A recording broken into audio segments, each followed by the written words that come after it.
Baik, Assalamualaikum warahmatullahi wabarakatuh. Perkenalkan, nama saya Laude Muhammad Ramalwansyah, NIM 241730858. Saya dari Prodi Pendidikan Jasmani, Angkatan 2024, Fakultas Keguruan dan Ilmu Pendidikan Universitas 19 November Kolaka. Nah, teman-teman, di sini karena saya diberi tugas untuk membuat tugas video yang bertujuan untuk memberi video pembelajaran pada teman-teman semua. Jadi di sini saya akan membuat video tentang video pembelajaran teknik dasar bola basket.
Adapun yang teman-teman ketahui pertama itu adalah bahwa teknik bola basket ini itu ada 4 yang akan kita pelajari, yaitu adalah dribbling, passing, pivot, dan shooting. Nah, di dalam 4 teknik dasar ini terbagi lagi teman-teman. Nanti sebentar kita sebutkan satu-satu, namun kita pelajari dulu mulai dari dribbling. Nah, teman-teman pasti tahu bahwa dribbling itu, coba saya minta bolanya. Nah, dribbling itu adalah memantulkan bola ke bawah sambil menggiring bola mengarah ke gawang atau mengarah ke ring basket. Nah, cara juga dribbling itu ada caranya teman-teman. Bola itu tidak langsung dipantulkan di tangan seperti ini, tapi dia memiliki momentum dulu, tunggu momentum, lalu ikuti alur bola dan pantulkan dengan jari-jari. Lalu seperti modelnya itu coba begini. Ini tangannya dipakai jari-jari teman-teman. Dipakai jari-jari supaya tidak ada suara dan pantulannya juga semakin lembut. Kalau misalnya kita passing begini, pasti kayak lain-lain dilihat. Jadi kita gunakan teknik gampangnya, yaitu pantulan secara jari-jari. Nah, fungsinya juga sebenarnya banyak. sebagai kontrol bola, sebagai gampang mengatur momentum. Nah, itulah fungsinya kalau misalnya kita dribblingnya pakai jari-jari.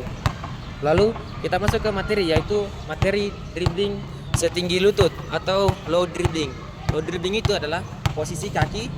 Nah, pada teman-teman juga ketahui bahwa posisi kaki itu menentukan juga arah dribbling, dimana seperti yang kita pelajari kemarin, dribbling itu harus dibarengi sama posisi kaki yang berlawanan. Ketika tangan yang dribbling adalah tangan kanan, kaki kiri yang maju untuk sebagai tumpuan, agar ketika maju posisi kanan ini tidak ada lentingan begitu. Kita hindari lentingan dari pantulan dari kaki, sehingga kita gunakan arah yang berlawanan seperti ini. Nah, ini adalah dribbling setinggi lutut. Lalu kita masuk juga ke dribbling setinggi pinggang. Nah, dribbling setinggi pinggang itu biasanya dipakai untuk melihat situasi. Nah, seperti ini. Oke, bisa kita teman-teman. Itu untuk dribbling. Nah, mungkin ada juga yang bertanya, pemakaian dribbling itu di mana? Nah, dribbling itu digunakan saat kita bergerak, bukan saat, kalau misalnya ada juga sebenarnya yang saat diam, tapi diamnya itu ada peraturan tersendirinya. Itu dibahas di peraturan bola basket. Namun di sini kita belajar dribbling itu digunakan saat bergerak dan berlari. Kalau kita berhenti, itu ada perhitungan dalam pelanggaran. Saat kita berhenti baru dribbling lagi, itu sebenarnya pelanggaran. Jadi kita pelajari yang bergerak. Nah, mungkin sudah saya contohkan bahwa seperti ini dribbling. Lalu untuk ini yang saya tinggi pinggang ya. Nah, kita perlu juga tahu posisi kaki itu harus berlawanan dengan posisi tangan yang membanting, teman-teman. Dimana ketika tangan kanan yang memantulkan bola, kaki kiri yang di depan, supaya menghindari adanya pantulan yang mengenai kaki. Nah, seperti ini. Lihat, karena saya tangan kanan, jadi kaki kiri saya yang saya depankan, supaya ketika saya memantulkan bola, nah, ini sudah lumayan setinggi lutut. Oke, seperti ini. Lalu ketika sama juga seperti setinggi pinggang. Setinggi pinggang itu adalah seperti ini. Nah, setinggi pinggang. Oke. Sip. Lah, itu untuk dribbling. Nah, mungkin dari teman-teman ada yang ingin contohkan? Sini saya minta bantuan dulu kepada teman-teman supaya kita tahu bahwa materi saya dimengerti atau tidak. Nah, saya minta Padil untuk dribbling dulu, Padil. Tabe. Oke, kita dulu dribbling rendah. Dribbling bawah. Nah, lihat bahwa kakinya. Nah, lihat posisi kakinya itu adalah di depan yang kaki kiri dan tangannya adalah di samping kanan. Supaya yang saya bilang tadi menghindari adanya lentingan di antara kaki. Coba yang atas. Nah, iya sudah terlihat ya, setinggi pinggang. Oke, dan momentum tangan dia sudah bagus. Oke, terima kasih Fadil. Nah, kita masuk ke materi yang kedua, yaitu materi passing. Dimana yang kita tahu bahwa passing itu terbagi menjadi 4, teman-teman. Ada chest pass, bound pass, side pass, dan overhead pass. Oke, jadi kita masuk yang pertama, yaitu chest pass. Chest pass itu adalah melempar dengan posisi mendada atau dari dada ke dada. Seperti contohnya itu, coba bantu saya, Fauzi, silakan. Oke. Posisi chest pass. Posisi chest pass itulah dari dada ke dada. Contohkan. Seperti ini. Seperti ya teman-teman, dari dada ke dada, chest pass. Oke. Ulang. Sorry. Oke. Baik, terima kasih. Nah, sudah terlihat ya bahwa posisi chest pass itu adalah dari dada ke dada dengan posisi dua tangan mendorong dari dada ke, ya seperti itu. Jadi kita masuk ke materi yang selanjutnya, passing yang kedua, yaitu side pass. Posisi side pass yang kita tahu bahwa side pass itu adalah mengiris, di mana kita melempar posisi dari samping. Bola kita sampingkan ke badan, lalu kita over kepada teman kita. Nah, posisi chest pass ini adalah yang berfungsi pada posisi kita mengover jarak jauh ataupun jarak dekat, di mana overan itu overan cepat adalah overan side pass. Nah, saya minta bantuan kepada teman saya, Reza, silakan. Posisi side pass adalah ketika kita melempar, tangan dilengketkan pada antara tangan ini, telapak tangan dan posisi tangan batang tangan. Apa namanya ini? Lengan kanan, ya, lengan tangan. Lengan tangan. Nah, ketika melakukan side pass, posisi bola disampingkan ke samping, lalu dilempar. Oke. Coba diulang, Reza. Ulang coba itu.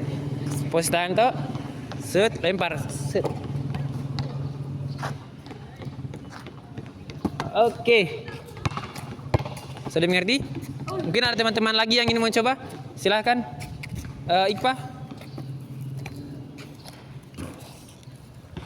Silakan, chest side pass. Overan ke samping. Lemparan ke samping. Coba kalau kenyamanannya Iqbal bagaimana? Begini. Ya.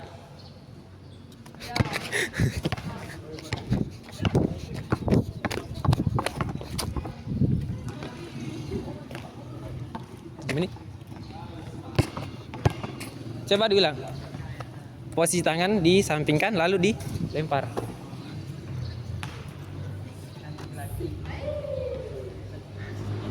Side pass. Kasih dilepas sih, Pak. Supaya tidak ada yang tertahan. Set, lepas gitu. Ya, sudah lumayan. Ulang. Oke. Nanti harus belajar lagi ya. Ya, begitu salah satunya contohnya dari side pass. Kita ambil lalu lemparnya dari samping. Kita masuk ke materi yang selanjutnya, yaitu bound pass. Nah, ada yang tahu apa itu bound pass? Apa tadi? Teknik memantulkan bola ke lantai. Oke, betul sekali. Yaitu bound pass itu adalah teknik memantulkan bola ke lantai. Teknik ini biasanya dipakai untuk passing, untuk menipu lawan atau mengelabui lawan. Dimana ketika lawan sudah bertumpul pada depan kita melakukan bound pass, teman-teman. Supaya kita mengelabui lawan dengan membanting bola memantulkan bola ke lantai. Nah, contohnya seperti ini. Coba siapa yang belum? Wawan, silakan bantu saya.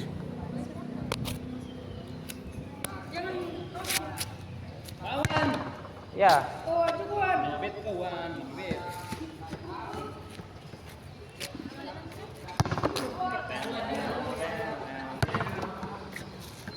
Oke.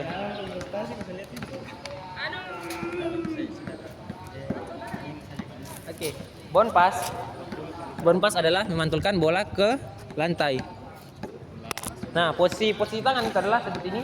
Tangan dipantulkan diletakkan di depan dada. Di depan dada.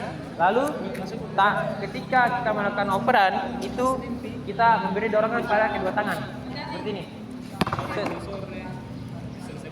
Iya, bagus sekali. Ya, lebih kencang lagi, Wan. Ya. Kalau kita menambah kecepatan itu adalah supaya kita menambah speed untuk cepat mengelabui lawan kita. Oke, terima kasih, Wan. Lalu kita masuk ke materi yang selanjutnya, yaitu materi passing yang overhead pass. Lalu kita masuk ke materi yang selanjutnya, yaitu adalah materi overhead pass, di mana seperti yang judulnya atau namanya adalah overhead, di mana kita melakukan lemparan dari atas kepala. Lemparan dari atas kepala ini adalah untuk melambungkan bola. Yang tujuannya adalah untuk melambungkan bola. Itu lemparannya seperti ini. Kita melakukan dorongan ke atas. Oke, ada yang bisa memberikan temani saya, bantu saya. Ila, silakan. Ya. Overhead pass adalah ketika seperti ini posisinya, kita melambungkan bola. Ya. Ada beberapa yang harus kita ketahui bahwa ketika kita melakukan overhead pass itu tangan jangan ditekuk, jangan terlalu ditahan, jangan dikakukan. Kita luruskan saja ketika lemparan supaya overannya lebih sempurna. Oke. Sekali lagi. Oke, sip. Oke, terima kasih.